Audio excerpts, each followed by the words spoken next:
Okay, I think we'll go ahead and we'll get started right away. This session is only an hour long, so we want to have some time for questions and answers at the end of the session if we have time for it. I think there's a closing session they're hoping everybody can gather in for. So good afternoon, everyone. Welcome to the Land Governance Authority Committees and Priority-Based Work Plan session. My name is Denise Unger, and I work for the First Nation Land Management Resource Center. I am the manager of the support services for the Fraser Valley region and also a proud member of Chiacton First Nation. I will be your facilitator for this session today, which is being recorded and will be posted on the Whova app after the event. We will also be taking notes of your feedback or questions, so please feel free to use the chat feature for that. So once the First Nations members have approved a land code, the transition into land governance under that land code typically begins with establishing a priority-based strategic work plan that focuses on how newly acquired authorities will be exercised and responsibilities will be met. Many First Nations will build lands governance committees to support their land code implementation and give community members an important way to participate in the governance of First Nation lands.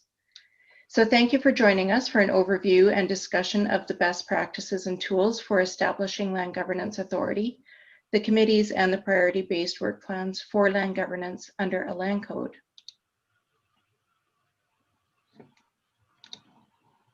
And bear with me because I'm multitasking here today. So for those who are not familiar with the Resource Center, we are a First Nations organization dedicated to serving and supporting First Nations communities who want to reestablish control over their reserve lands and natural resources and environment through the historic government-to-government agreement referenced as the Framework Agreement on First Nation Land Management. The Resource Center was established by the Lands Advisory Board to undertake its technical responsibilities to the Framework Agreement signatory First Nations through support that provides resources, curricula, and training programs for the development and implementation of community land codes, and also assistance for the First Nations who encounter difficulties and require assistance from Resource Center to obtain the expertise needed to resolve the issue. The RC provides First Nations with support and assistance during the interested phase, the developmental phase, transitional, and operational phases. Also, support services are provided as the first point of contact for First Nations wanting to access land code governance training, supports, and resources that you are learning about here today. We want to remind our participants that our materials are based on FNLMRC's strategic approaches to lands governance and management training centered on the Framework Agreement on First Nation Lands Management. Our presenters will be walking us through Land Governance Authority, committees, and priority-based work plans. There will be time at the end of our presentation for questions, comments, and discussion. If you are not comfortable in speaking or are having technical difficulties, please use the chat to post your questions and comments. We will be checking the chat and ensuring that everyone's contributions are recorded and discussed. Please join me in welcoming two of our First Nations Support Services technicians from the BC region, who will be our presenters today, Bonnie Arden and Sean Spears. Thank you, Denise. So it is my pleasure to present to you today, along with my colleagues at the RC. In this presentation, we're going to talk about the Framework Agreement on First Nation Land Management and land governance. We'll speak to the authorities that nations have under the Framework Agreement. We'll speak to committees and considerations to keep in mind when establishing those committees. Priority setting in terms of land laws, training, and capacity building, and work planning.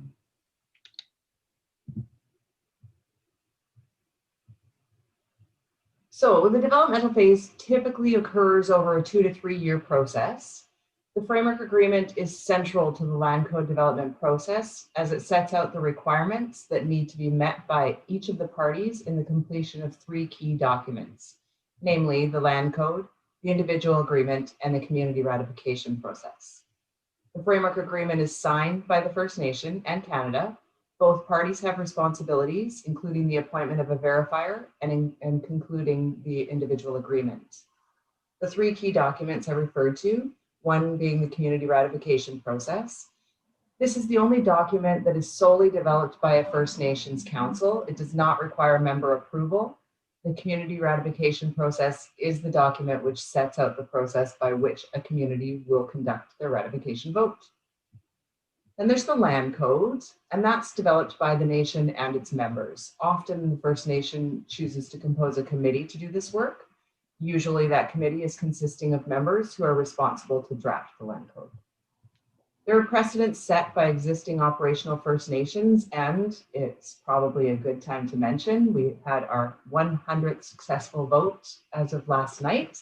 And so yes, there are many precedents set at this point by existing operational First Nations, and there's models developed by us at the Resource Center that can be helpful in developing your land code.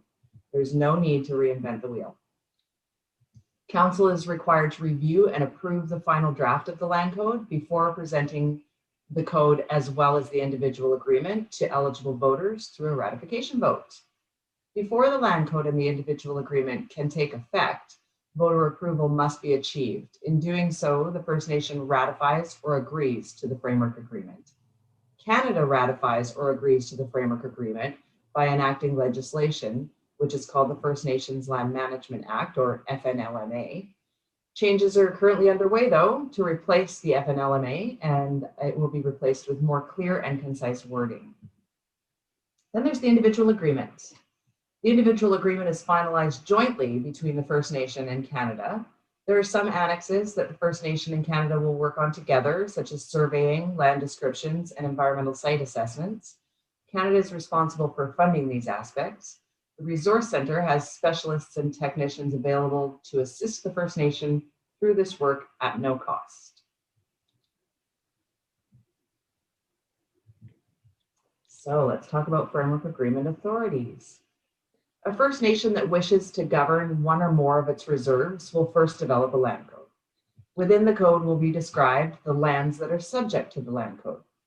The land code will set out the procedures that a nation will follow to manage their lands and resources. And it sets out the following: the procedures that apply to the transfer of any interest or land rights, the requirements for accountability to the First Nation members for the management of land revenues, the general rules and procedures that apply to revenues from natural resources belonging to the reserve lands, the general authorities and procedures for the council to delegate administrative authority to manage the reserve lands to a person or to an entity, the general rules and procedures that apply to the use and occupancy of the reserve land, including use and occupancy under licenses and leases, and allotments under the Indian Act or traditional custom holdings. The procedures for making and publishing laws, conflict of interest rules for land management. It identifies or establishes a forum for the resolution of land-related disputes on reserve lands. The general authorities and procedures when granting or expropriating an interest in reserve land, the procedure to amend the land code, and the procedure for members to vote on an exchange of reserve land. This is a beautiful slide, I just love it. So this is the transition piece. It's where the work really begins. While the transition from land administration and management under the Indian Act really begins with the signing of the framework agreement, nothing can move forward or take effect without the approval of members. Some intense community engagement typically takes place during the process to develop and ratify a First Nations land code. Once that approval has been obtained, the transition from the developmental phase into the operational phase goes into full swing and the real work begins. Planning for the transition into land code implementation will typically take place, and the nations will consider how it will transition from developmental to operational, when should transition start, compositional options for transition, committees versus no committees, the living tree doctrine. So Identifying land code authorities. This graphic provides an example of a best practice for a lands office once your land code is being implemented.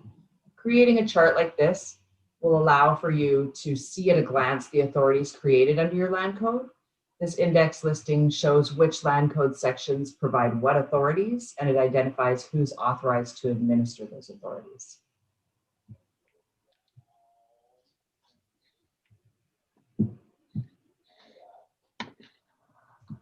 So establishing land code governance and administrative processes. It's all about laws, plans, and policies, folks. Developing governance and administration processes are specific to each nation. This diagram demonstrates a general framework that a First Nation can use if they choose. The direction is aimed towards self-determination in a new form of governance. For example, the community vision and protecting cultural practices is often the driving force of a First Nation governance and administration. On the diagram, the community and cultural traditions can be seen as the base or the backbone to the laws, plans, and policies, including strategic planning. Strategic planning will assist in prioritizing the requirements of the community's governance and administration as they continue to reassert their sovereignty. Each First Nations processes will differ. The common driving force is sustaining a living history and planning for future generations in a way that brings everyone on the journey to self-determination. Next.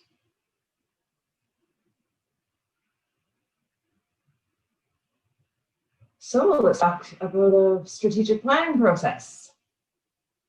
A strategic plan can be conducted at any time. Sooner than later is always best.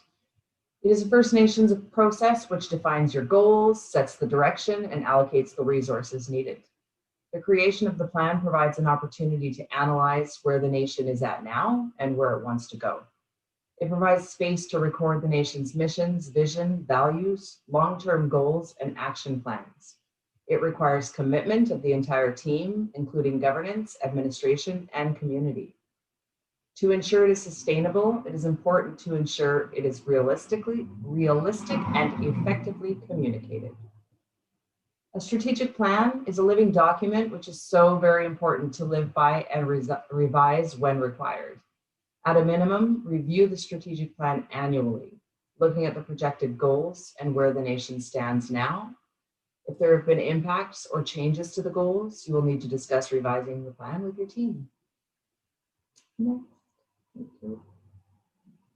So some things to consider in the strategic planning process are, when should you revise the strategic, operational, and annual work plans? When and how should you revise the land code and any laws you've made under your land code? Who's involved in the revision of laws, plans, and annual work plans? For example, governance, administration departments like housing and ECDEV and infrastructure, lands committee, community. Whose job is it to administer the laws, plans, and the policies? Do service agreements with local entities such as RSCMP or the regional districts need to be in place for enforcement of laws and policies? Who resolves law, plan, and policy disputes? It's important when going through the strategic planning process to consider what plans you need to have in place. Land use plans, comprehensive community plans, environmental management plans. There's just so much to consider. So now I'd like to pass it over to my colleague, Sean Spears, to talk to you about, among other things, competing priorities and how to manage them. Thank you so much, Bonnie. That was really a great overview of the process. I like to view Land Governance Authority as a tree, without any leaves on it. It's the foundation of that land's governance. And after you have that foundation, committees and priority-based work plans have the job of filling that tree up with leaves. So before we dive into things, I'm hoping we can pull up this poll. The question is, what's the most important issue a land code could address for your community? And the possible answers are economic development, environmental protection, infrastructure, or legacy issues.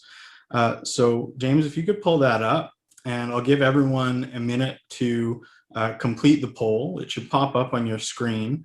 Vote for whichever one you think is the most important, and we should be able to share the results of that poll straight away.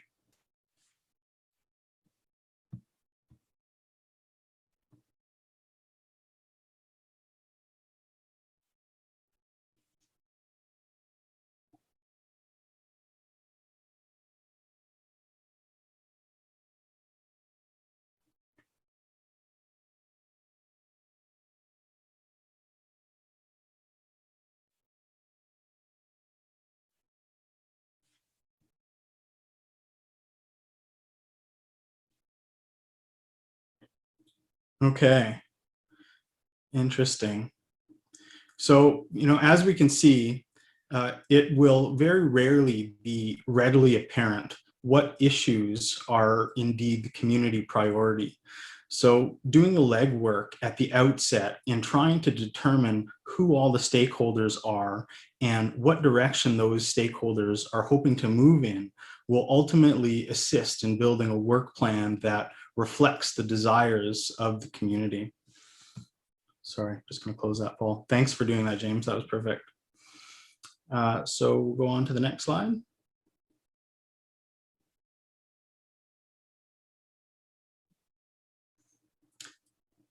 So again, there's always going to be those competing priorities, and sitting down and figuring out what groups, first of all, are going to have different priorities. And some examples of those groups are going to be chief and council, the administration, committees, members, families, clans, or any other group that might be unique to your community. Then there's also going to be the issues, right? What issues are going to be competing? And as we saw, things like environmental protection, development, conservation, infrastructure, legacy issues, priorities that arise with emergencies like the COVID-19 pandemic, time-constrained funding opportunities, regularization of unregistered interests, and the list can go on and on.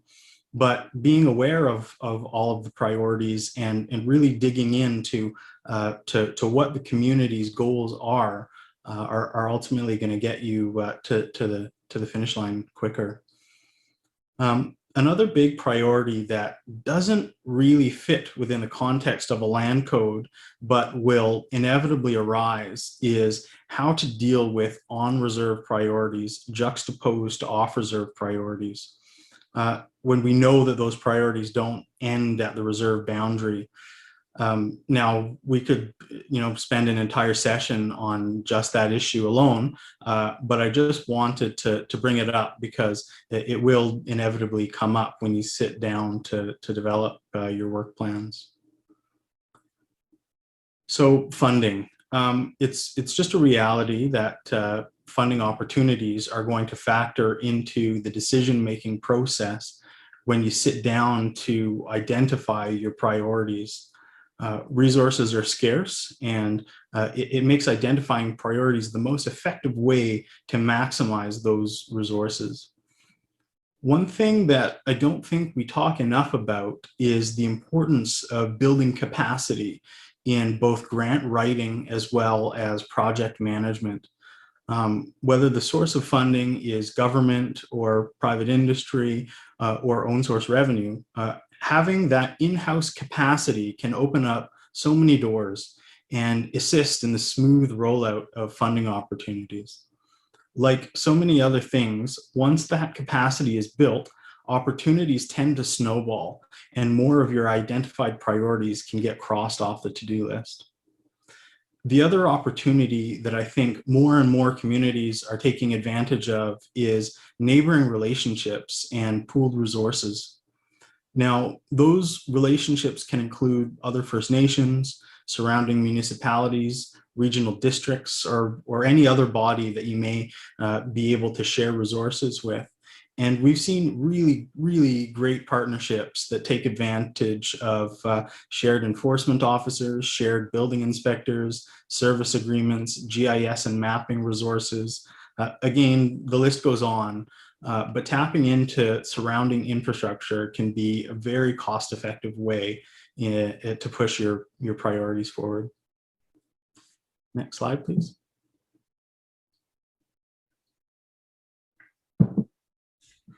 So strategies. We know that there are going to be competing priorities that will have to be balanced with capacity and funding. So the next question becomes, how do you balance and identify what the priorities really are? And my first stop is always to go to tradition. You know, how has your community identified priorities throughout history, and how can you incorporate those methods today? Now, of course, there's going to be many ways to set those priorities. Sometimes it's chief and council that will do it independently. Sometimes chief and council might want to do it in conjunction with a lands committee, an elders committee, family input and recommendations, clan input and recommendations, community engagement and membership surveys. And again, this list can go on, and there won't be, you know, one particular method that works for all communities. So methods of community engagement. Most land codes require a certain level of community engagement throughout the development and implementation of the land code, whether that be through seeking input from members at community meetings, or in some circumstances, posting a notice on the First Nation website and in the administration office. Being mindful of any COVID-19 protocols, in-person meetings have typically been proven to be the most comprehensive method of engaging and having open dialogue with community members. Targeting smaller groups, such as elders, youth, off-reserve, staff, or other departments, is also a good way to provide a more comfortable setting where members have been more inclined to ask questions or provide feedback. Creating a community contact list that includes phone numbers, mailing addresses, and email addresses are key to reaching out to members and sharing information.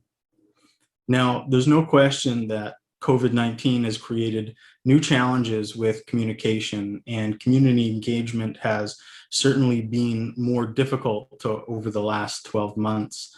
However, so many communities are being incredibly creative and merging all of the new technologies they have access to with the more traditional communication engagement strategies they have used.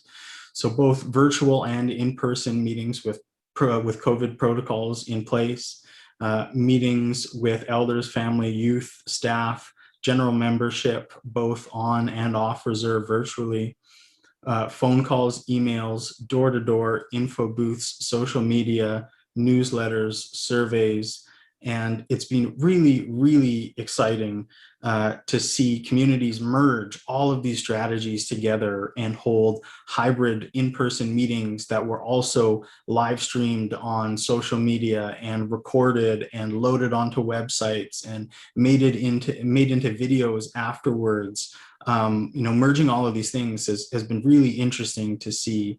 And I think that a lot of these new methods of community engagement are going to outlast the pandemic.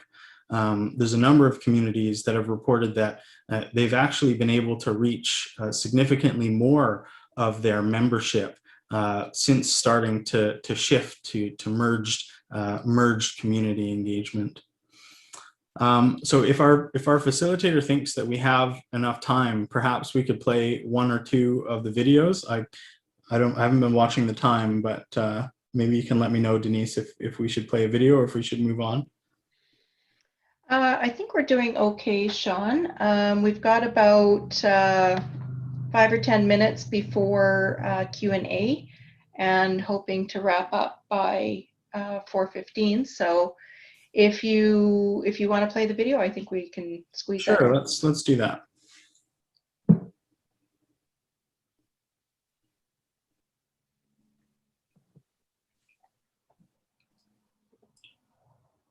And just to confirm, is that something that Sam is running?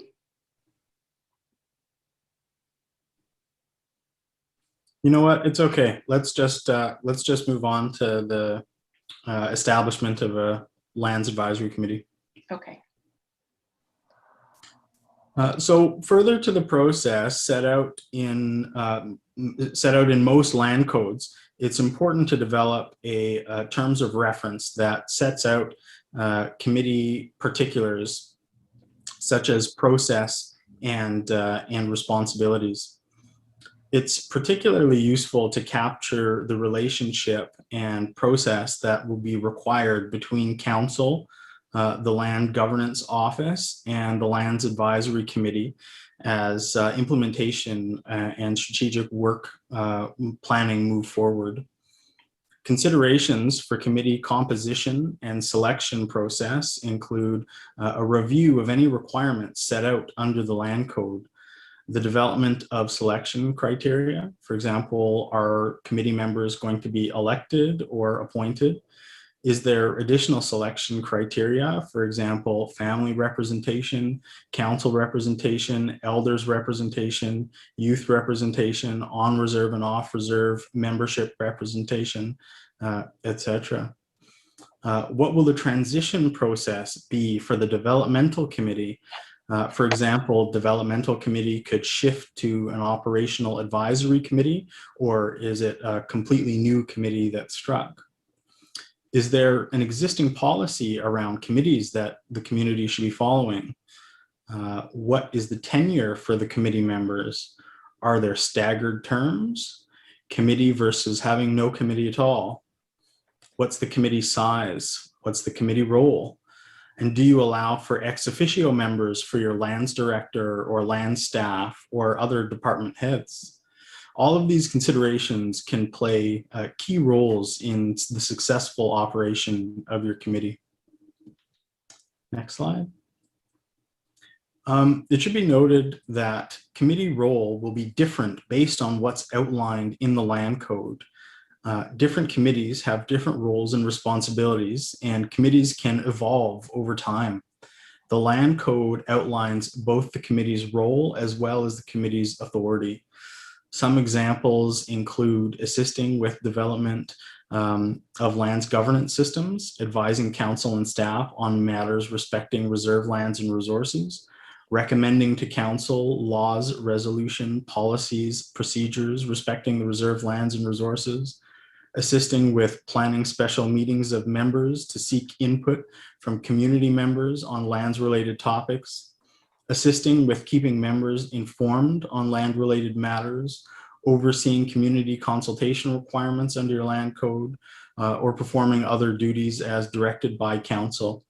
Again, this is not an exhaustive list, and there can be other roles and responsibilities that are outlined by the community or outlined in the land code. Next slide. Other committee particulars that will need to be addressed include how often are meetings held? What's the expectation of committee members? Is there a template terms of reference that your First Nation typically uses, or will the committee need a fresh terms of reference? Attracting committee members can also be a challenge. Some First Nations have opted to request letters of interest from members who want to be on the committee. Will there be remuneration for committee members? And if yes, will it be set by council? Will it be set by the committee and approved by council? Could it be in the form of gift cards or dinners? What are the practices of other committees in the community? And if a community has a financial administration law, any remuneration will have to be consistent with the FAL. Next slide. So we would now like to take a few minutes to share from an operational First Nations Lands Committee, the McLeod Lake Indian Band's Lands Management Committee. The McLeod Lake Indian Band, or MLIB, is part of the, and Tanya, I know you're on the line, so please jump in and correct me if I mess up the pronunciation, but the Tsikane group of Aboriginal peoples that also includes bands at Fort Ware or Quadacha and Inganika or Sekadene. The main community of MLIB is located in northern BC on McLeod Lake. IRs 1 and 5 are near the incorporated village of McLeod Lake, which is approximately 150 kilometers north of Prince George. McLeod Lake's membership totals about 515 members that are mostly located in McLeod Lake, Mackenzie, Chetwynd, and Prince George. Many of their other members are living throughout North America and abroad. MLIB's total land base is comprised of 22 reserve lands of 18,285 hectares, 2 fee simple parcels of 93 hectares, 8 provincial section 16 Lands Act map reserves comprising 1 hectare each. And the Lands Act map reserves were acquired as part of the MLIB Treaty Number 8 Adhesion and Settlement Agreement. Next slide. The MLIB Land Management Committee was established under the McLeod Lake Indian Band Land Code, which came into effect on December 3rd of 2003. And under the Land Code, the Lands Management Committee must be comprised of 5 eligible voters who are to be elected to the Lands Management Committee as voting members. The committee must also include 1 council liaison and 1 land management officer. The term of the committee is for a maximum of 6 years, and the mission and vision statement of the Lands Management Committee is to develop and implement policies and guidelines for the preservation and management of MLIB lands and resources to ensure and enhance the long-term sustainability of these resources for the future of Tsikane of MLIB. Some of the duties of the Lands Management Committee under the Land Code include assist with development of lands administration systems, advise council and staff on matters respecting land, recommend to council laws, resolutions, policies, and procedures respecting land, hold regular and special meetings of members on lands issues, and make recommendations to council on resolutions of such issues. Assist in the exchange of information regarding lands issues between members and council, and oversee community approvals under Land Code and anything else that council may direct. Next slide. Tanya Slonis, who is the Lands Management Officer at MLIB, has graciously offered to answer some questions for the group today. So thank you so much for being here, Tanya. Now, I know that you've been working with MLIB for a long time. How long exactly have you been working in lands management for McLeod Lake? Danatea. I've been working in land management for over 6 years with the McLeod Lake Indian Band. I started off as a lands clerk, and now I am the land management officer along with the enforcement officer and a few other things. A few other hats. So that's incredible, Tanya. I know you bring such a wealth of information to the community, and we're so lucky to have you here today. I know you've experienced a lot of lands management changes and growth in that time. Could you maybe describe for us some of the benefits that you've witnessed since the Lands Management Committee was established? Some of the benefits of establishing the Lands Committee has been ensuring that our Land Management Committee is autonomous from governance. This has been very important for our committee. Also establishing development processes that are followed by our economic development, public works, and housing departments. This includes pre-project meetings with all of our departments so that we can go over the requirements within our land code, and also development processes that include environmental assessments, mitigation strategies. And this actually helps our developments run smoother with less setbacks and quicker time frame so that we can move at the speed of business. Having development on reserve land follow environmentally sustainable practices where economic development, public works, and housing are involved. Being able to have open discussion with band members and the ability to gather valuable input from our people near and far. Right now we're working on a land use plan update, and it's going to go for community approval once the restrictions lift regarding COVID. And this has been such a great project with our land management committee, because it also will include a work plan strategy with an implementation plan and a reporting requirement to our members to show what was completed in the past year and what the plans are for the next year. So that helps it tie in with our Chief and Council strategic planning. So that's also being able to take on new developments. Even when we don't have a process in place, our lands committee will work, depending on what projects come in, we can build something tailored for each development. That's amazing. So what are some of the challenges that you faced in creating the committee and keeping it going for so many years? I think in the beginning years, getting a quorum, and still to this day, getting some people that are willing to sit on our committee, because I think it's due to the fact that our terms are for 6 years. So that kind of, yeah, I think that stops people from running for these seats.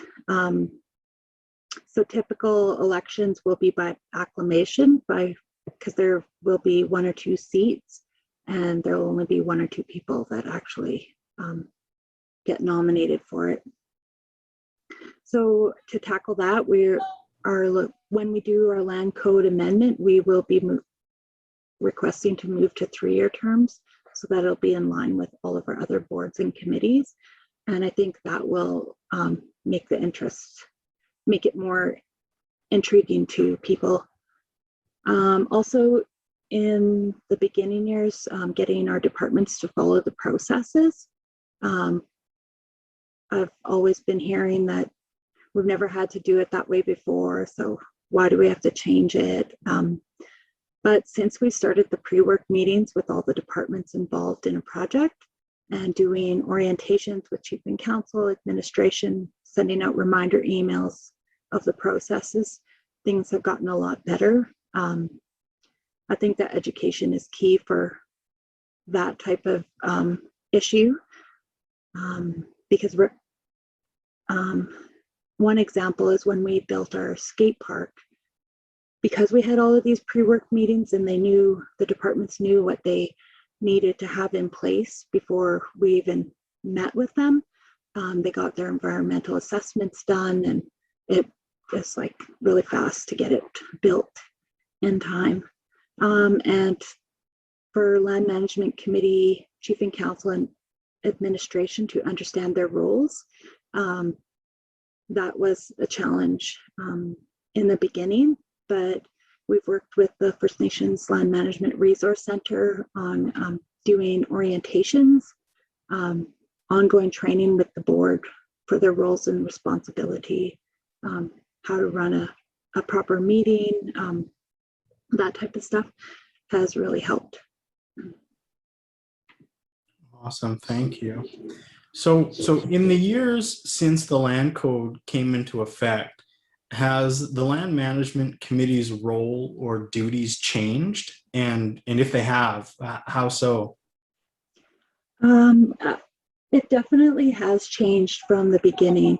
We have more regular meetings. We definitely do our monthly meeting, but now with each project that we're doing, we're having way more. Like right now we're working on 6 or 7 enforcement laws, so we're having separate meetings for that, special meetings. And also I have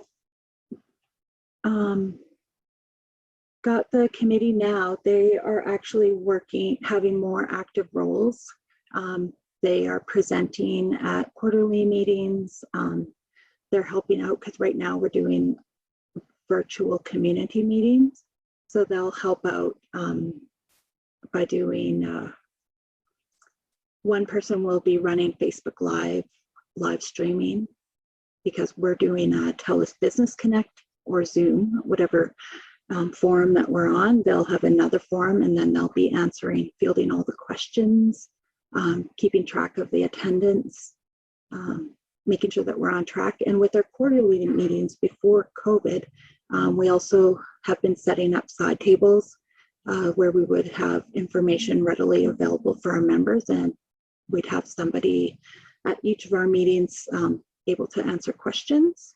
And they've also been helping out with our door-to-door and over-the-phone surveys to get more input. So I think having more input and engagement from the members helps build the ownership within our members on the projects that we're working at. So that, and right now, sorry. just one last thing, they've actually started a subcommittee so that they're taking on more tasks and then reporting back to the entire committee and to land management. So that helps alleviate some of the pressures from staffing issues. And I think, Tanya, I think that perfectly leads into my last question, which was, do you think that having a lands committee has impacted the overall capacity or understanding of lands management and governance with membership as a whole? Oh, yes, definitely. Our land management committee members continually seek out input from our band members. We've also added a section on our agenda called band member concerns, so that they can bring up any questions or discussions that they've had with our members in the month prior, so that we can address them in a timely fashion. And especially since the committee has been being engaging with the members so much more, I think we've been getting more members that are participating in our community information sessions that we've been holding on Zoom, because they'll get a hold of their family and their friends. And I've been specifically asking them to reach out and invite people and share the links to the meetings, and we've gotten a lot more band member participation. Well, that's really awesome, Tanya. Thank you so much for sharing your experience with MLIB. I think it's really valuable to share those stories. So thank you again, and we appreciate it. Thank you for the opportunity to share.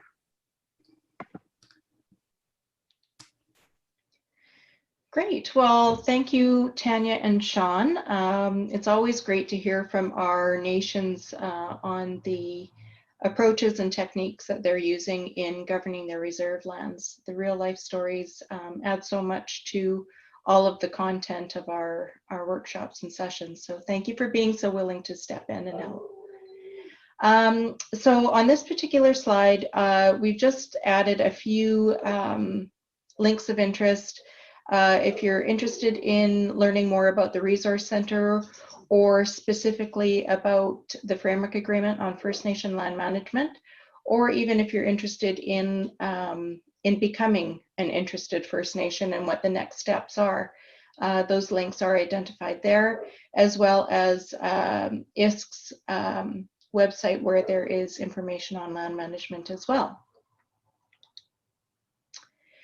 So just a quick snapshot of how to access support from the Resource Center through our technicians, and also then through to the Land Code Governance team. Not only do Resource Center support services technicians assist with land code development, we are also here to support signatory First Nations in land code implementation, and will coordinate the support services of land code governance advisors as requested by you. So feel free to reach out to your technicians. I have also attached a slide here with everybody's email addresses, not only from BC and the Fraser Valley, but also in the prairies and in the east, if we have any First Nations who have joined us for the session from that part of Canada. So thank you very much for taking the time to participate in today's session. And we look forward to supporting the great work that you and your communities are doing. Just to open up the floor, I would like to just take a moment to thank Sean and Bonnie. That was a fantastic presentation and very informative as usual. And just ask if anyone has any questions or comments for our presenters that they would like to share. If you're shy and you don't want to speak up, that is no problem. Please feel free to use the chat and we will identify your questions there. I thought the chat was just for me and Tanya to talk. Well, if you've got something really interesting that the rest of us can read, please feel free.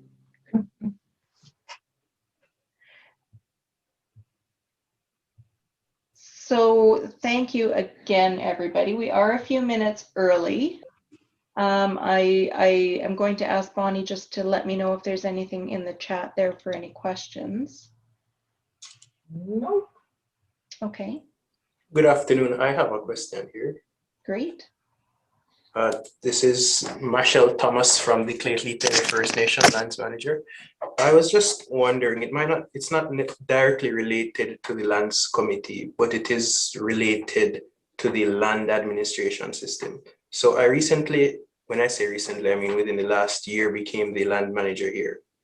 And one of the things that I noticed while going through the land administration section of our land code is that it mentions that we should have a land registry, which would in effect be a duplicate of what the Indian Land Registry has. Now, just some context on my background. I studied land administration in Europe. So from my perspective and my education and training, it would take significant amount of funds to duplicate something like the Indian Lands Registry. Now, the money that we do receive from ISK for land management, in my opinion, is totally not capable of doing that. So to the point where I wanted to ask all other lands managers here under the FNLMA, does any First Nation here have a running lands registry that they operate from within their office, which is a direct duplicate of the Indian Lands Registry?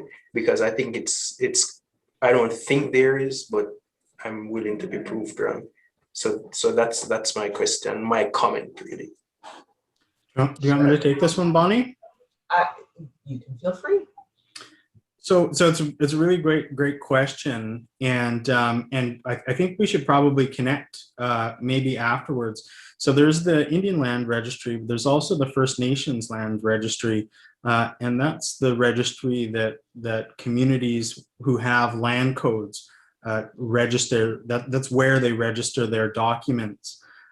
So what communities typically do is develop forms that they will use and a process, an internal process for how those forms are handled. But the registry itself is already established. So that infrastructure is there. And like I say, if you reach out to Bonnie or myself, or maybe put your email address in the chat box, we could reach out to you and we could assist you in gaining access to that registry, as well as provide you with some precedent forms that you could tailor for the community. Thank you, but that is not aiming at what I was saying. Probably. Let me try. I think I get what you're saying. Many land codes, probably most, do say something with respect to having a duplicate land registry system. But that can be as simple as, for my nation, for example, our duplicate land registry system is that we have a fireproof cabinet, and every document we have registered within the First Nations land registry system is housed in that fireproof cabinet. So when our land code says we need to have a duplicate lands registry, it's not a full-on registry system. It's essentially a listing of everything that is within that First Nations land registry system. I haven't had a look at your land code specifically, so I'm not sure what Clately says about having a duplicate registry system, but it can be as simple as housing the documents that are contained within that system in duplicate in your office. And I think it's Jackie Brown that is the technician for your file if you wanted to pursue that and ask him more questions. Is that a little more in line with what you're talking about? Yeah, I understand what you're saying, but then I did give some context as to my background. And a land registry is not just a repository of documents. It's something that is searchable. It's something that is open to access. It is actually a very important part of public infrastructure. And again, I'm totally out of touch with the First Nation Indian context of it, but from what I see, and I've worked with other First Nations too, I think there is much more to be done. I don't know if this is the forum to say that, but I think from my experience and my position now, we're significantly disadvantaged.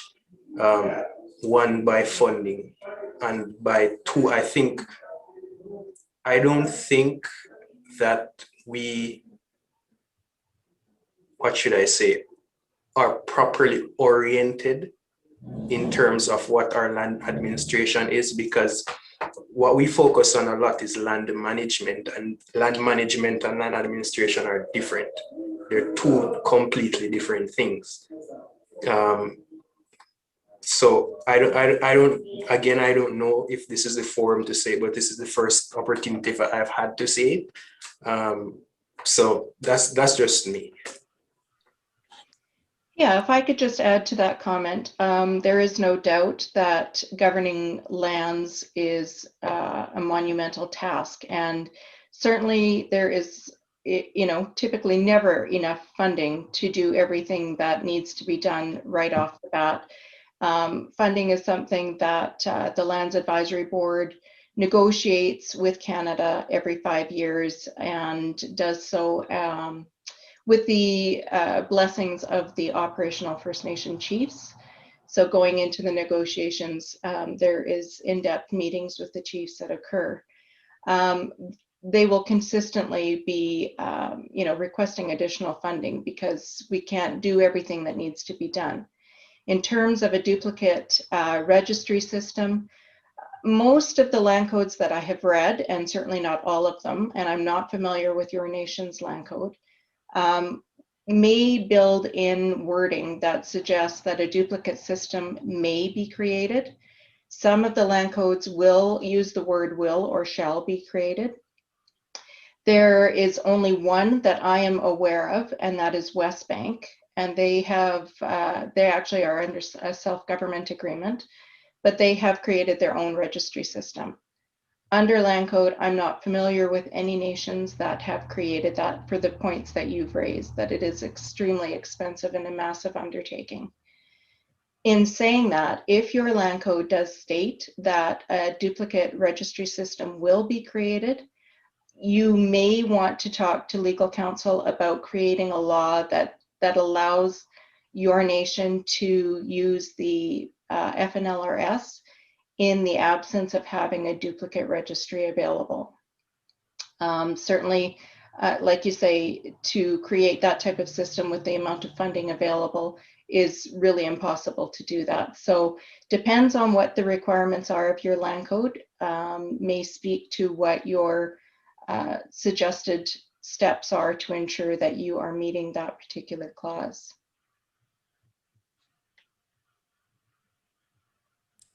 Yep, thank you. You're welcome.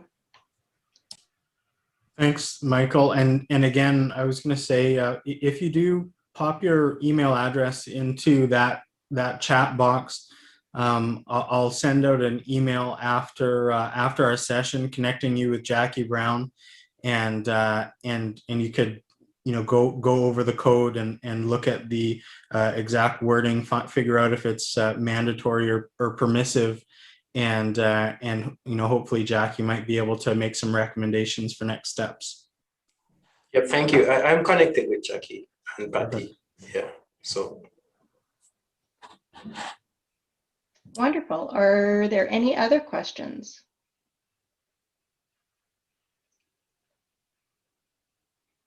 Okay, so maybe if we're not seeing any, just want to thank everybody for your valuable contributions and questions to this discussion.